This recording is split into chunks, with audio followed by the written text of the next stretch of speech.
Morning, everybody. Welcome to the next session of the Empowered Teams podcast. I'd like to welcome Phil, Jez, and Nick, our team today. It's going to give a thrilling discussion. As always, guys, we make a promise that we work at bringing content that's relevant, that's interesting, that has meaning. We like to generate a conversation and not present at you.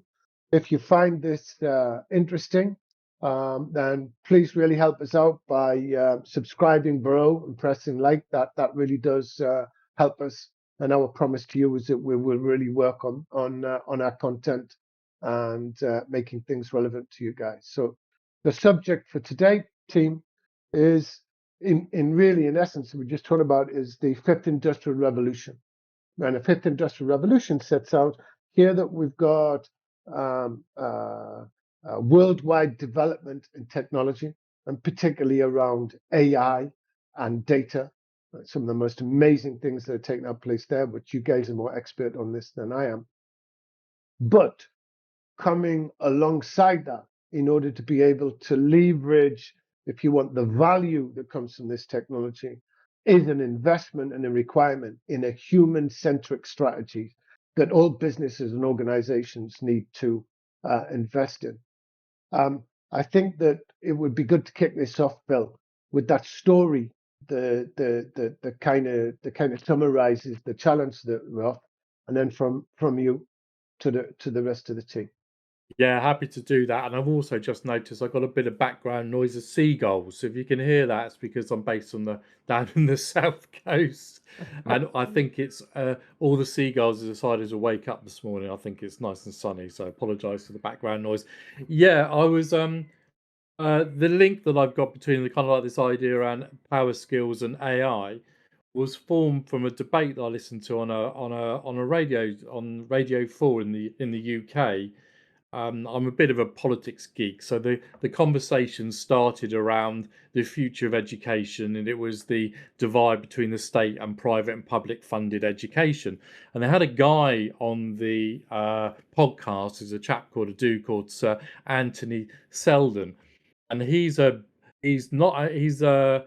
chancellor or the vice chancellor of one of the UK's biggest private schools, but also he's a historian. He's written biographies about Churchill and Thatcher and all sorts over his time. So he's quite an interesting guy.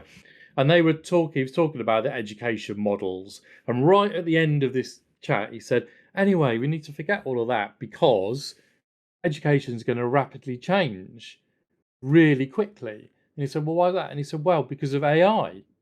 And there's this old guy, he's kind of in his 80s, suddenly talking about AI. And the guy said, the interview, so, well, can you say a bit more about this? And he said, well, what I teach at the moment is the ability to learn formulas, learn history through kind of repetition and note taking, and then get into exam and kind of regurgitate all of that. And AI will do all that. My students don't need that now. The biggest issue we got at the moment is trying to work out whether they've used AI or not to complete their essay or the homework.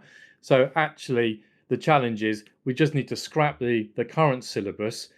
We need to move on to teaching what is really relevant and what really matters in the 21st century, which is emotional intelligence, soft skills, or as we've kind of bracketed it as power skills. And he made a really kind of powerful play to say that actually this is what he's now trying to lobby governments around the world about changing the curriculum to say we need to move away from this now because we can't continue to battle with saying students you can't use AI when actually we might as well all be bloody using it, and then teaching things like communications, critical thinking, all of those skills to complement your use of AI. And even now, I think some of the more progressive teachers, as I should say, are incorporating AI. So they are saying use this prompt and then critique what comes back from it. So they're teaching about it, but that's then teaching all the critical skills. That's using your ability to be literate, using modern technology. It's about communication. How do you work in teams? How do you problem solve? So I thought, yeah, that would, for me, that really kind of sparked, because I think that's where I believe that we will rapidly be moving in within the industry. So I think it will be very quickly, like I was looking at something today, you could use Copilot for work, doing your whole day planning, for instance. There's a lot of kind of entrepreneurs, I think, I'm sure there's other businesses that are out there at the moment that are using this, are just handing their day's task list to ChatGPT and just saying, work this out for me, tell me where I need to focus, and not just on where they need to focus, but also saying, you're better in the morning, Phil, at writing. You're better in the afternoon because you're knackered just doing a bit of research. So I've timetabled these two things in. Yeah. You're better in the morning at having meetings. So actually I've timetabled your meetings in here. And don't forget, Phil, you promised you drop off the laundry in the afternoon. And these things are starting to become established. And I just suddenly thought, yeah, this is what the future is going to be. So how do we start? That's my sort of putting out there for the podcast discussion at the moment.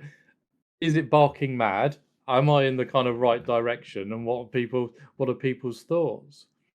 I think if you look at Catherine Bell in Converged and what she said about the fifth industrial revolution, is that there's a couple of things. That first of all, the technology and advancements in Internet of Things and all the environments of this are moving so fast that the legislation and, let's say, more governmental conservative methods of change are the ones that are going to be falling behind and lagging behind.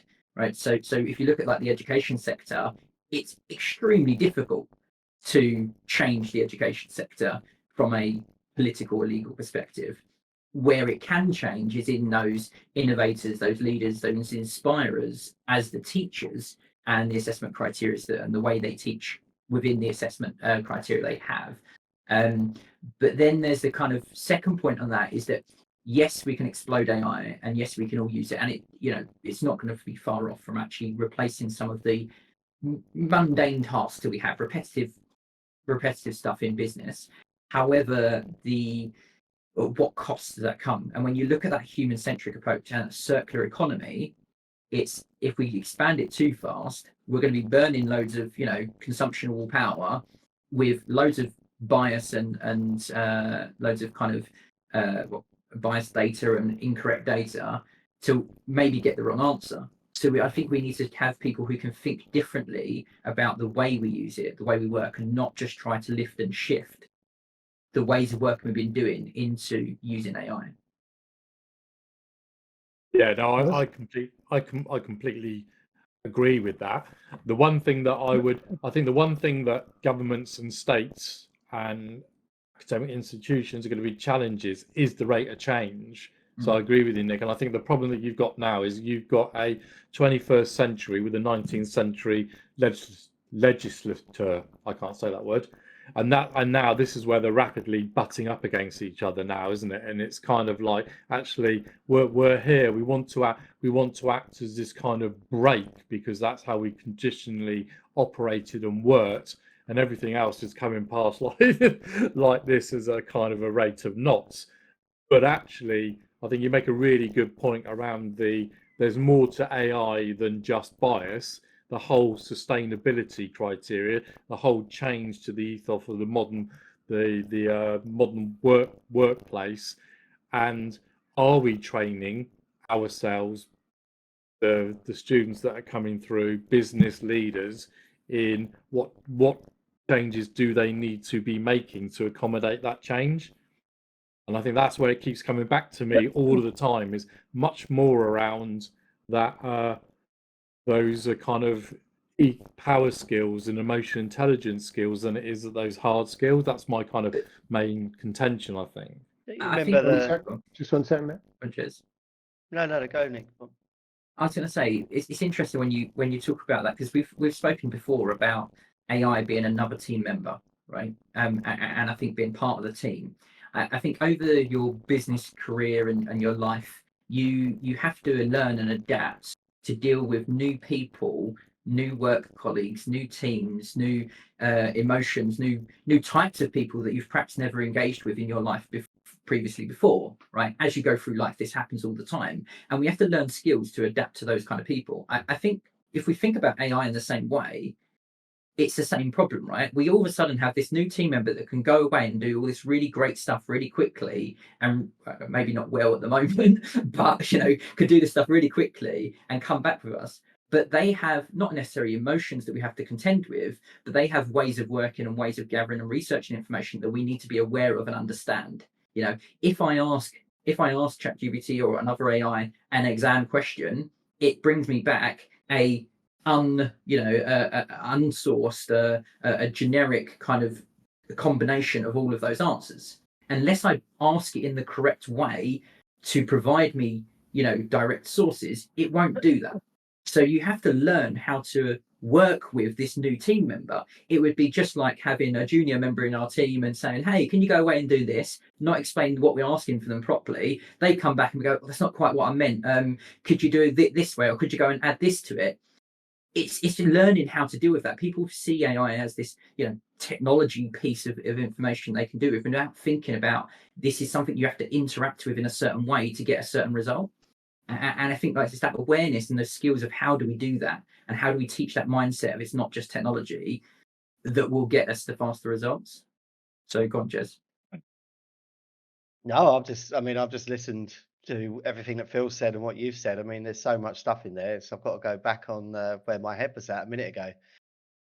I think there's bigger things to consider. Like, I think on one of the previous podcasts, we talk about the actual statistics around training budgets focused on 75% hard skills and 25% soft skills, right? That was there 50 years ago. It's exactly the same today. Going to Phil's point, government legislators are not going to push the change at the pace required to start training, kids in schools from an early age, primary up through into universities, around on soft skills, right? They're just not doing it. I don't know why they're not doing it, but they're not doing it. We know they're not doing it because we're working with universities today, and we're the ones up there running workshops around soft skills, right? So, that's the first problem, and it doesn't seem to matter how much change, comes at us. We're still not answering to it. So that's a huge issue. My second issue, which I keep thinking about as well, is when you get a new toy that you don't know how to use properly, you either waste its capacity, i.e., you put batteries in a toy that you think you know how to use, right? Let's call it a robot. You don't know how to use it properly. What happens is the batteries run out before you've actually got the best out of it. All I see is at the moment people aren't understanding that, poor data in, bad AI, and data science out the end. Insight's terrible.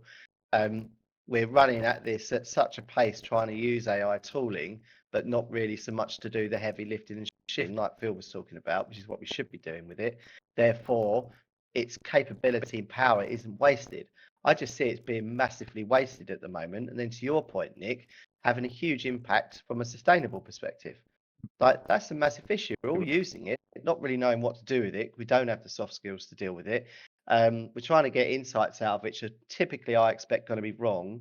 And what I really fear about it is that there's, from an ethical point of view or a data privacy point of view, there's going to be something that's going to happen very soon in a large organization that's going to be an issue.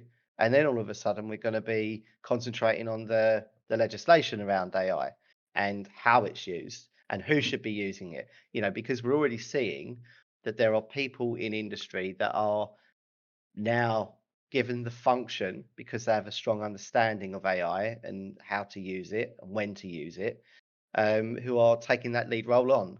But we're still not concentrating on the actual overall workforce, and now it's in the public domain, so everybody can crack on with it. It's a huge. We haven't got the fourth industrial revolution sorted yet, let alone this fifth one. Well, No, but it's true though, right? You talk about the the fourth industrial revolution. I mean, I was looking at it about what it was about, bringing together the integration of the physical, digital, and biological worlds, right? I mean, how many years would it take to actually get a handle on even 25% of that?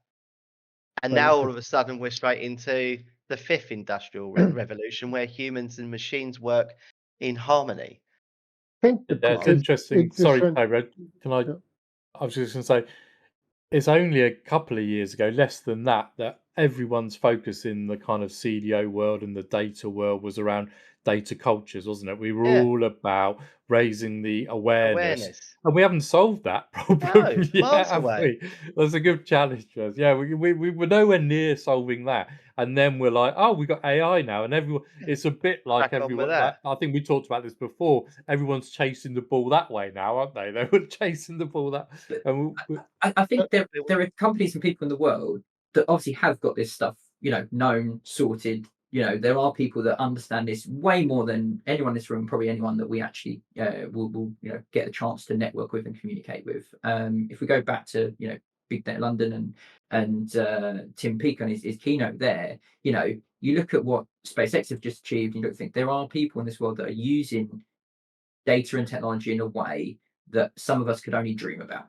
Yeah, and they're still using simple tacks like a sponge in the back of a helmet and stuff like this. But there's so much stuff going on there. That revolution is there, but the problem I think we've got is the access to it in the everyday life in front of our faces.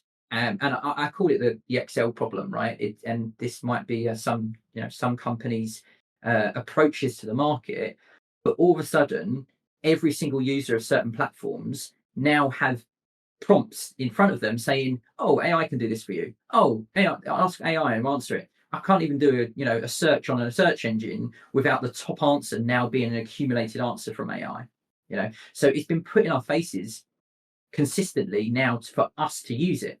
And before, I think previously it was working in the background. When you do a search for how to travel somewhere, when you do, like you said, Phil, there's certain things that say, "Oh, a reminder, you've got dinner at this place and you're 30 minutes away from it. You've got to leave." There was already AI in our lives from these technology giants, but now it's been forced on, or not forced on us, but now it's been opened to the everyday user to use. And in business, that's a really scary thing, because like Jez said, we haven't even caught up to the previous revolutions or the previous changes. Can I sort of bring some of the I think there was a company that we're working with. I know Eric's in the background running the technology, but they've actually banned all use of AI and throughout the company. You can't touch it. Come on, that's not policeable. How are they doing that? Well, they are. Trust me. They're not. Yeah. They've said it as a policy. No, they can't police that. There's no way they can't stop an employee going on their phone and typing into ChatGPT, seeing the answer, and then typing the answer out on the screen. I'm not going to do a win-lose with you. Yeah. I'm just telling you what they're trying to They protect set their themselves. and I'm set not their going to name the ambition. company. They've made it because the IT department have said, it's a threat. But what I want to just bring back is just bring the threads together that you guys talking about blind spots, right? Because sometimes when we talk about power skills, we just think it's about communicating better or it's collaborating better. And to a certain extent, I want to throw it back at you that while power skills is some of those things, right? That really isn't the essence of power skills.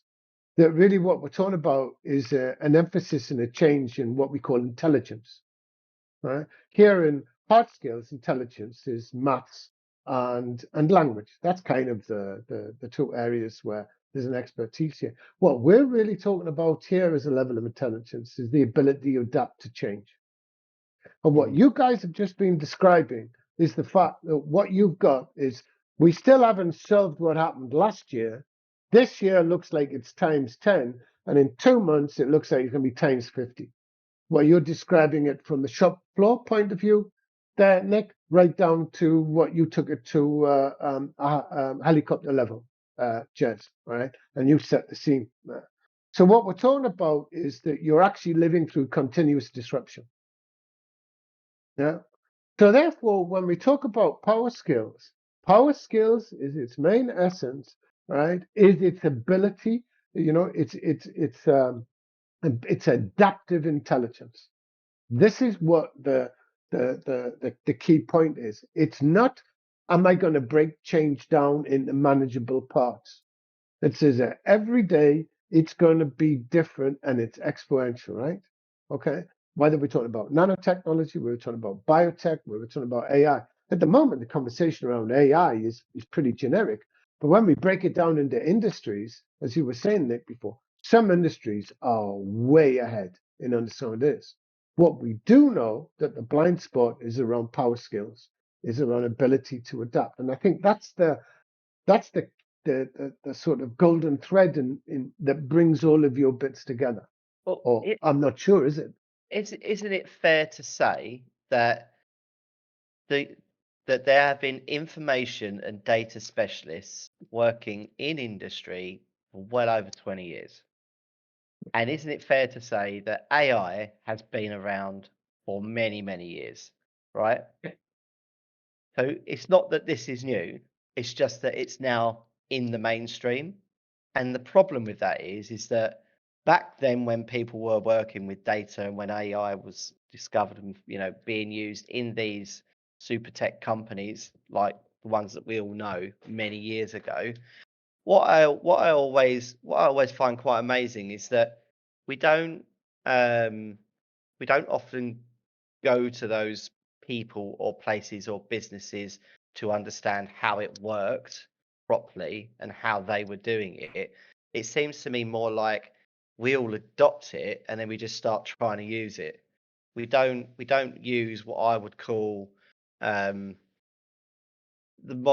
modern day looking at, well, I suppose, curiosity and trying to understand how is the best way to approach these situations from the people that have been doing it for so long. We just crack on with it.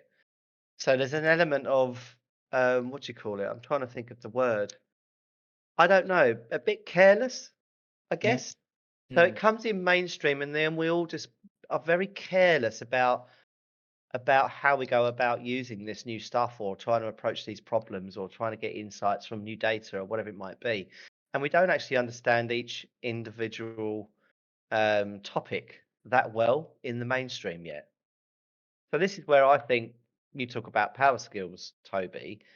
Absolutely constant disruption, a massive inability to be adaptive to such big change. And also the scariest thing is that the workforce today, especially given the way that the new generations are, in my opinion, are not resilient enough. So it's those areas that I think we need to be focused on. I don't think it's just that this stuff is new. It's just that no one's really ever played with it before, and so they're gonna make mistakes. Just like kids, do. Give them a set of new think toys, they'll break it straight away. It's the shiny toy Shiny new syndrome, isn't it? toy, let's go and break it. Well, Let's it's going make to be loads back in of the mistakes. toy box in 6 months' time, and no one use it for a few years. But Nick, that's a really good point. It would never surprise me if all of a sudden, like that one company has said, right, we're not having you downloading OpenAI onto your machines, right? So we're going to stop all that happening. You can't get DeepMind, you can't do this. All right, Nick's right. You can get them on your phones. You can't stop people doing that, but you can put governance around how people work and operate until a business is comfortable that it can be used in the right way.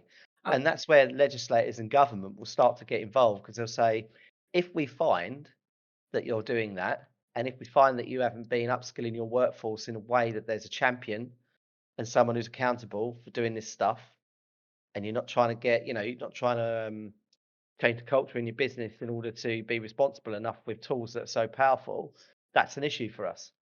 Yeah, I'm not saying that business is wrong in their policy and what they're trying to approach. No, I don't think they are. I agree there should be a careful element. What I'm saying is perhaps when we talk about what Toby's talking about, adaptive skills and adapting to change, there is a huge change either here / coming in that business and in other businesses around the world, right? It's your employees are going to be seeing this stuff. Your employees are going to be faced with this information, with these things, and there's very little way to stop them and to really police it.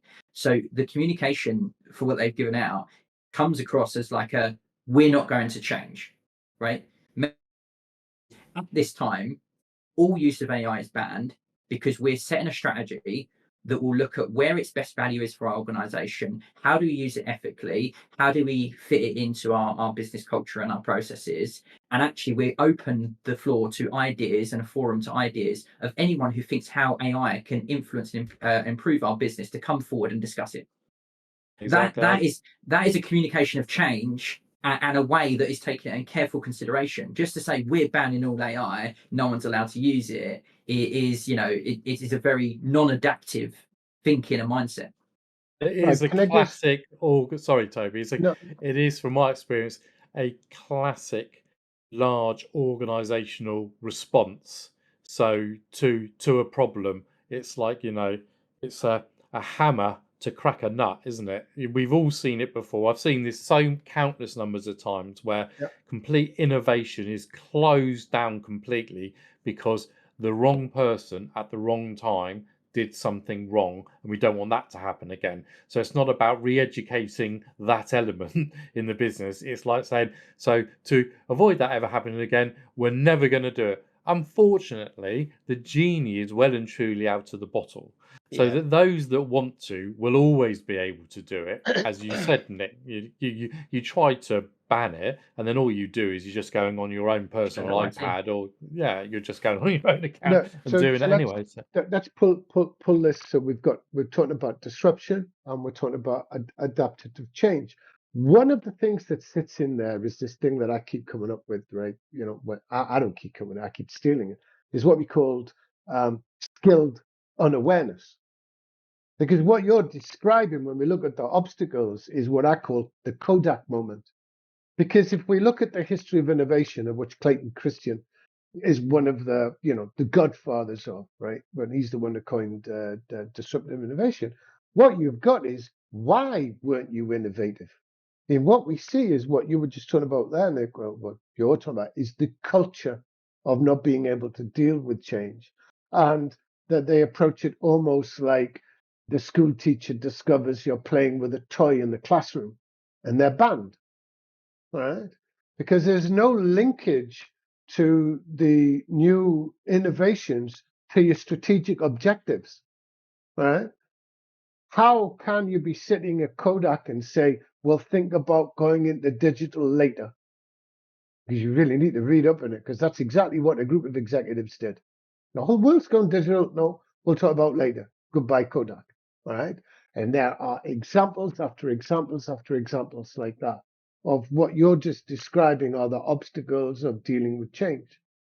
So here you've got what you were just saying there, which is the classic experience we've all had in corporates where people make sort of policing decisions within the organization that basically cripple you in terms of if we talk about people are your asset, their learning and their ability to learn and experiment and make mistakes is what's going to move you forward. And you've just cut off that experience. Does that make sense?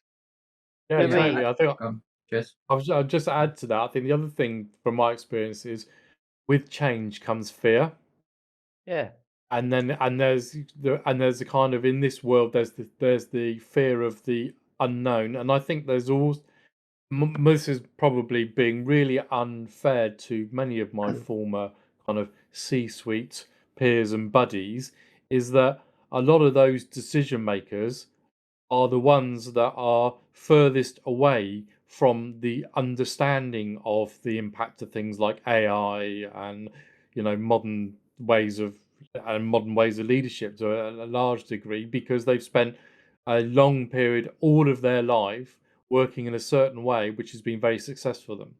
And suddenly we're turning around and saying we want to challenge that orthodoxy and do it in a very different way. I think they are fine. I think we mentioned that before. They're sort of finding it hard to do that. Equally, the other way around, you have got, I go on about this quite a lot.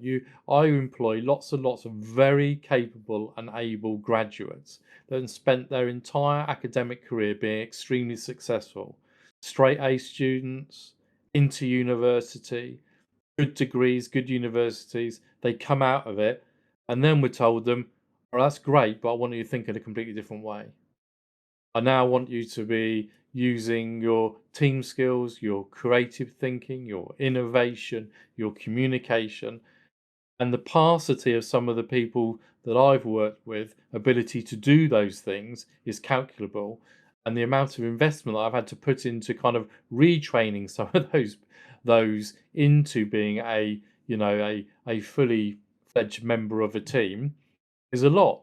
And I think there's a lot to be said for, and that's where I come back to kind of like the education. There's a lot to now be said for that. Your ability to be able to recall and remember information isn't going to be as important as it always used to be, which was a skill that a lot of people relied upon. I That think what made any Jez is sense at saying all? is that, yeah, no, I think you're right, but I think what Jez is saying that we talk about collaboration, communication, creativity, and innovation, but actually there's an element of awareness and consideration. I think as well that we need to be wary of that some of these businesses can't adapt to change that quickly, or it would be reputationally damaging or brand damaging if they were to try to great, suddenly change lots of things. But I think we've learned in the past through, look at the impact of data science. I never remember it now, but the actual who it was. But ultimately, the first bit of marketing mail letter that went out, giving a brochure of baby stuff to 16-year-old because they didn't realize that their 16-year-old was pregnant, but she'd been Yeah, searching it online. yeah, All of a sudden that yeah. changed the way we done email marketing or we done newsletter marketing because obviously something happened because the company tried to be too innovative too quickly. So I think there's an element of considering the environment you're in, considering the people that are in your organization and that you support and work with on a daily basis, considering the risk profile, seeing the innovation and being able to plan out steps of change that work us towards that. So adapting to change doesn't have to be overnight. There is a chance that, there are some industries where if you don't do it quick enough, if you're the Kodaks or the blockbusters of this world, don't ignore it. But that doesn't mean you need to all of a sudden overnight adopt, every part of the fifth industrial revolution, suddenly start using IoT sensors, AI, all this stuff. But it's that consideration and ability to see a way forward without hitting that fear factor that I think is one of the power skills. And can you Well, train for that? I mean, that's where we come back to, isn't it? right. This is this kind of idea. Do you have to, recruit people that have those skills and those abilities, that full range, that full package, or my argument is that you need to be focusing and you need to be training on that. And that's where I think Jez made the point around you've got this split in 80-20 around hard skills and soft skills. I think that's kind of generous around the sort of soft skills, really. I think that the level of commitment given and the level of quality around the training around soft skills is very haphazard at best, I think. And actually training people within teams, which is something again we've mentioned. We all at every workplace you work in teams, but we rarely train together and learn together. And I find that quite fascinating that that's still lagging now. Well, the best scenarios for training soft skills, certainly the ones that we're looking at, or what we consider to be power skills, are often without the use of technology, right? Yeah, It's what they do in the forces. It's what they do in schools sometimes. It's what they do in sports teams. That they're training a lot of that stuff without any use of technology at all. So I would say that the only way that it has to, in my opinion, start with leadership, but you also have to have, I think now, a person that understands, let's say if it's AI we're talking about, but understands that. I think we need to understand as board members or leadership teams what is that profile, what are the skills that that person has, what are their attributes, right? If someone who really understands, from a holistic perspective, what AI does, how to best use it, when to use it, what the pitfalls of using it, what's the risks of using it, and then has in their previous experience adopted that within a company, then we're looking at that profile of a person that looks like it could be someone successful using it, right? And if you've got that on the leadership team, then once we understand what it is, then we start trying to train the rest of the leadership team through simulation, like what we do.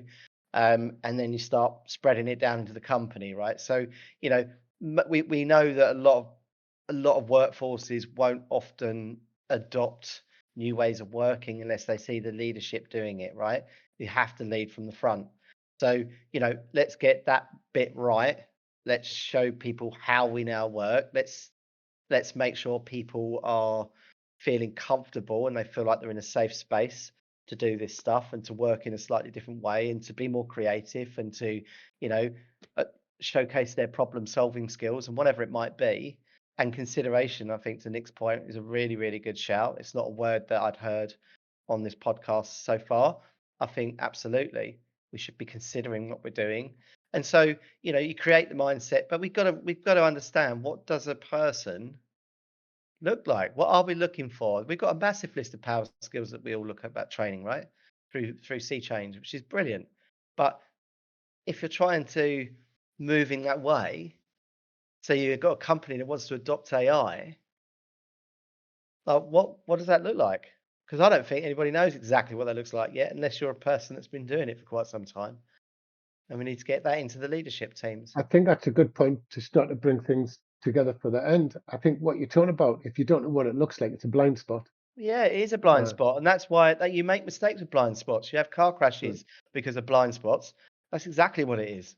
Yeah. But isn't that, So sorry, Toby, and I know no, we're going to go that, but I want to go. One of the things I've experienced, and I think I've been guilty of this myself in the past, is the fear of being able to say, "I just don't know," when you're when you're in a senior leadership position, yeah. Yeah. And that ability just say, actually, guys, I haven't got a bloody clue. I don't know, but this is a blind spot and something we should know about.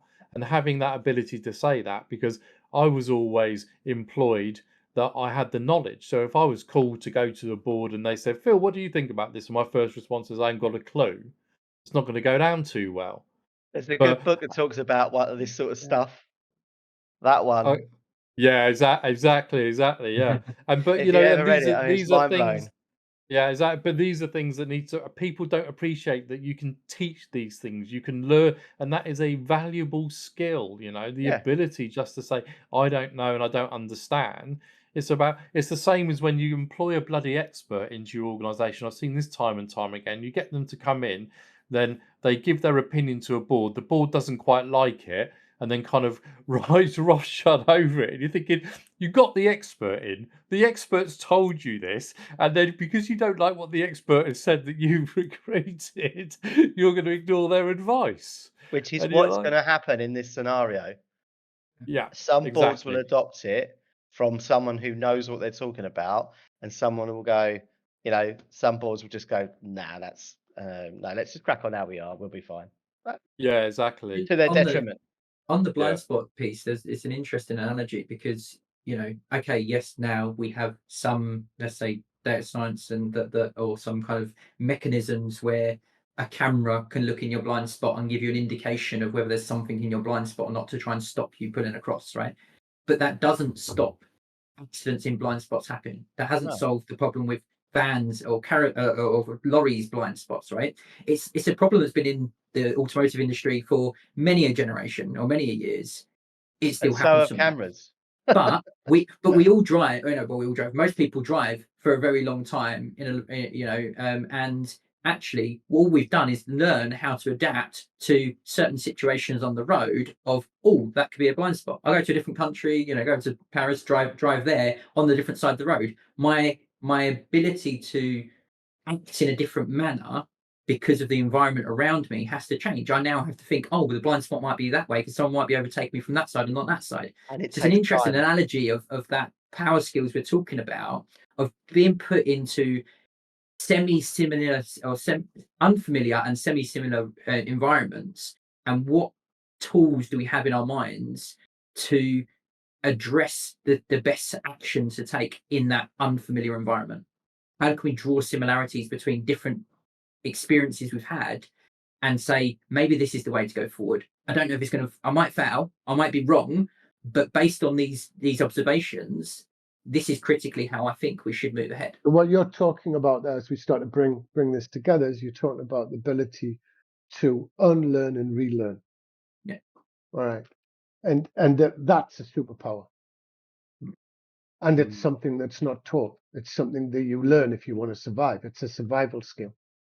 whether it's in sport or whether it's in business or whether it's in life, your ability to adapt is based on those principles, primarily because your experience is organized into pre-established patterns. Mm. And unless you know that, unless you really fundamentally understand that, and your awareness is linked to that, then you're stuck. You keep on going around in circles. All right. So bringing this really good, I think, and fruitful discussion and difficult discussion together, because we're talking about that which we don't know, and we're trying to explain to other people that which we don't know, and be honest on that. You know, to sort of, if you guys can give, you know, a 1 minute, if you've got to be a challenge, that's adaptive intelligence. A 1 minute quick summary of what you want to leave the podcast with, Phil. That's a good challenge. I would say it's the fear of change is what's going to stop you from moving forward. And the fear of change is what's going to stop you from being a success in using AI. And I think that those power skills will help you close that gap. That wasn't a very eloquent way of saying it, but It doesn't the need best to I be. could do. Yeah. Jess? Slow down to speed up, Toby. Yeah. Live by it.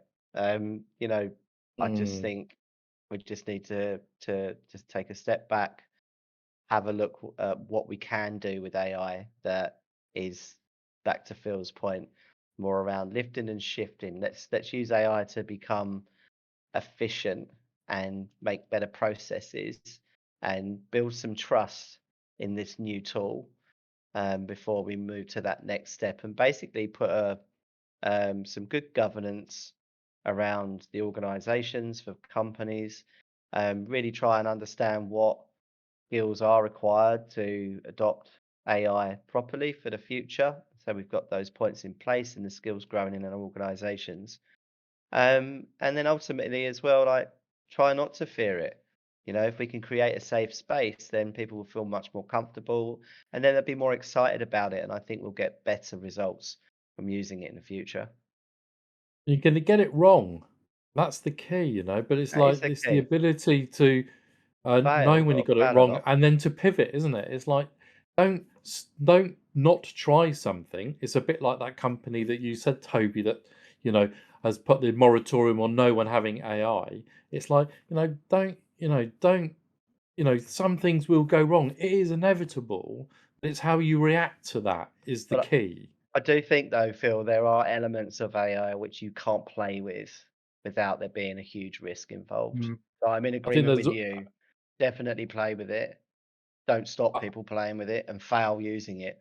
But But understand what your guardrails are. Yeah. understand what your So guardrails are. There's got to be some don't ask governance. don't yeah, exactly. Don't go out there to do a smart bit of data science and publish it, then realise afterwards it was Exactly. all completely wrong. Yeah, I'm Exactly. not yeah. Yeah. Nick? I think for me, it's coming back to the that word in the fifth revolution is human centric, right? I think the biggest value and asset we all have beyond technology is our people. And those that win with this battle and this innovation and AI are not going to be those that go off and buy these off the shelf, AI tools and elements like that. They're going to be the ones that use their people to come up with the ideas. And I'll leave you with one story. We work with a London Borough Council, and in their smart cities team, they have, and this other councils might be doing this, but they have put the radio planning analysis equipment that used to drive around in radio planning cars on their garbage trucks, because the trucks drive every street every week in random patterns, different times of the day, and therefore can do 3G, 4G, 5G planning and analysis for mobile networks across all networks all the time. That is a pure example of where you can use technology, IoT, you can use, existing technologies, you can use data science, and you can use kind of environmental thinking to create a process that's more sustainable. AI didn't come up with that idea. Someone in the council said, Yeah. hey, why don't we do this with our garbage trucks? Won't that be great? Won't that be more sustainable? That's creativity right there. Nick. That's the creativity Exactly. piece. So for me, the people that win with AI and the fifth industrial revolution, not just AI, as I said, IoT, advanced technologies, the people that win with that are not going to be those that go out there and just use what everyone else is using. It's using the internal intelligence you have within your people and their innovation to change that will help you win. That wasn't bad. That was a minute, Nick. Yeah. Exactly. And it was a good. I've been using an AI timer to cut tight. I'm